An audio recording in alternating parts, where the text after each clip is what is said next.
สบายดีท่านผู้ฟังที่เคารพยินดีต้อนรับทุกท่านสู่ดอกหญ้า The Official Podcast วันนี้จะนำพาทุกท่านมารับฟังตำนานเรื่องราวที่บ่ธรรมดาความเป็นมาของวัดพระพุทธบาทแอวขันซึ่งเป็นวัดหนึ่งที่มีความศักดิ์สิทธิ์มีความลี้ลับและสิ่งซ่อนอยู่ในอุทยานแห่งสัตว์โขกขวยซึ่งประวัติความเป็นมามีคือดังนี้ดนนานมาแล้วณสถานที่แห่งนี้เป็นที่อยู่ของยักษ์สองผัวเมียตามตำนานกล่าวว่ายักษ์ตัวเมียมันอาศัยอยู่ที่พระราชวังแอวขันซึ่งปัจจุบันห้องว่าวัดพระพุทธบาทแอวขันส่วนยักษ์ตัวผู้ชื่อว่าอาวยักษ์ขังราชนังอยู่ที่เมืองปัตตนครปัจจุบันคือหนองงมยักษ์ทั้งสองตัวนี้ได้ทำบาปกรรมมาช้านานโดยการกินมนุษย์และสัตว์เป็นอาหารอยู่มาวันหนึ่งยักษ์ตัวผู้ได้ออกไปหากินอยู่ที่เมืองปัตตนครหนองงมส่วนยักษ์ตัวเมียมันยังอยู่ที่พระราชวังแอวขันในขณะนั้นองค์สมเด็จพระสัมมาสัมพุทธเจ้าได้เสด็จมากับพระอานนท์ได้ประยุทธ์ทัพณภูเขาแห่งนี้และฮู้อยู่แล้วว่าณสถานที่แห่งนี้เป็นที่อยู่ของยักษ์สองผัวเมียและในขณะนั้นเองนางยักษ์ผู้เป็นเมียก็แนมเห็นองค์สมเด็จพระสัมมาสัมพุทธเจ้าและพระอานนท์ก็เกิดแปลกใจและคิดในใจว่าเขาจะต้องกินมนุษย์สองคนนี้ให้ได้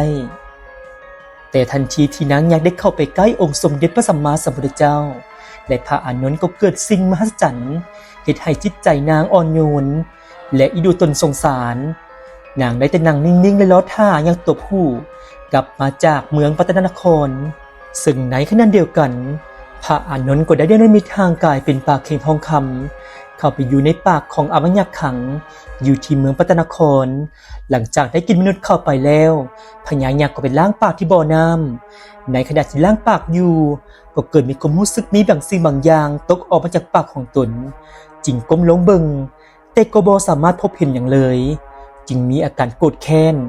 พญายักษ์จึงใส่ตีนควรลงไปณบ่อน้ำเพื่อค้นหายิ่งเหยียบเท่าใดก็ยิ่งบ่เห็นจึงเฮ็ดให้บ่อน้ำเลิกขึ้นและใหญ่จนแอ่งน้ำจึงตั้งชื่อว่าบ้านหนองงมหรือหนองงมปัตตนครจนถึงปัจจุบันแต่เมื่อพยายามค้นหาเท่าใดก็บ่เห็นจึงเฮ็ดให้พญายักษ์ได้เหาะไปหามเหสีผู้เป็นเมียอยู่ที่พระราชวังแอวขันและได้พบเห็นองค์สมเด็จพระสัมมาสัมพุทธเจ้าพร้อมด้วยพระอานนท์จึงคิดในใจว่าแม่นไผมานั่งอยู่บ่อนนี้ได้เอิ้นถามพร้อมทั้งเหาะไปหาต่อหน้าองค์พระพักตร์เพื่อหวังจะจับกินแต่แล้วก็ได้เกิดสิ่งมหัศจรรย์ขึ้นอยู่ในใจสิ่งเดียวกับนางยักษ์ก็คือเกิดอาการอิดูตนสงสารบ่สามารถจับองค์สมเด็จพระสัมมาสัมพุทธเจ้ากินได้ดังนั้นพญาอาวยักษ์ขังและมเหสีผู้เป็นเมียจึงได้แสดงความเคารพและยอมแพ้ต่อองค์สมเด็จพระสัมมาสัมพุทธเจ้าแต่ว่าพญาอาวยักษ์ขังบ่ยอมแพ้ต่อพระอานนท์พร้อมทั้งขอให้พระอานนท์มาต่อสู้กับตน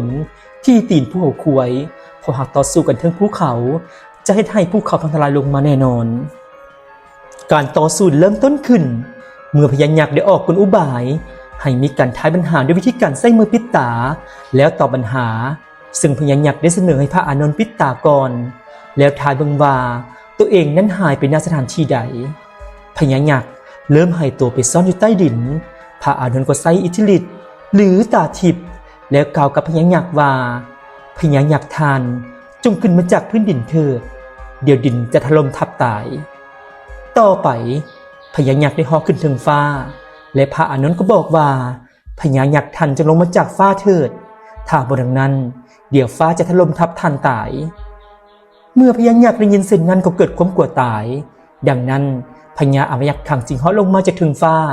มายืนอยู่เบื้องหน้าของพระอานนท์ข่าวนี้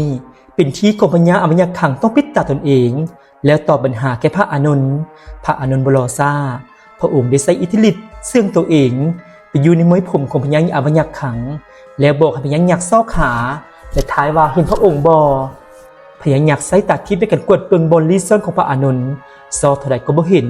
จึงเกิดความโมโหโทสะห้องถามพระอานนท์ว่าท่านนั้นซ่อนตัวอยู่บ่อนใด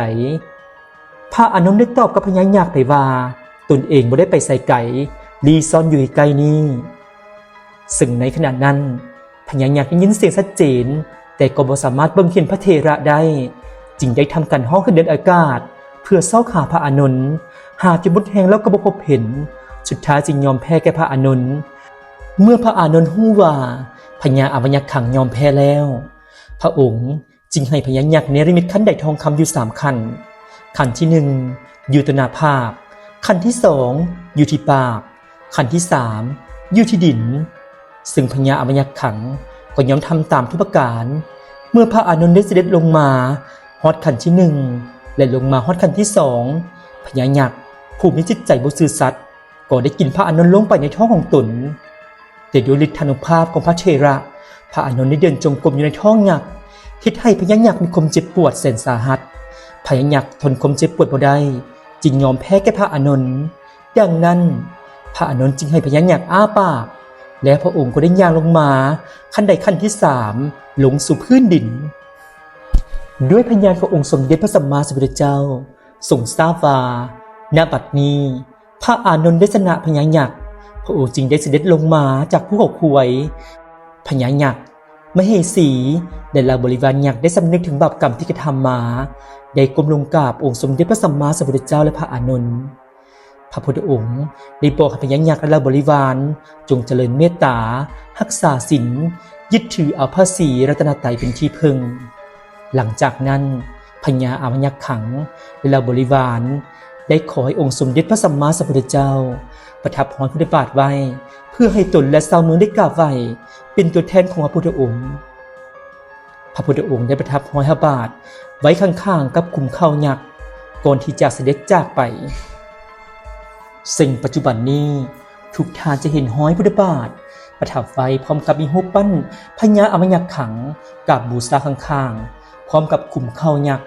ที่เป็นสัญลักษณ์และห้อยว่าณสถานที่แห่งนี้หรือ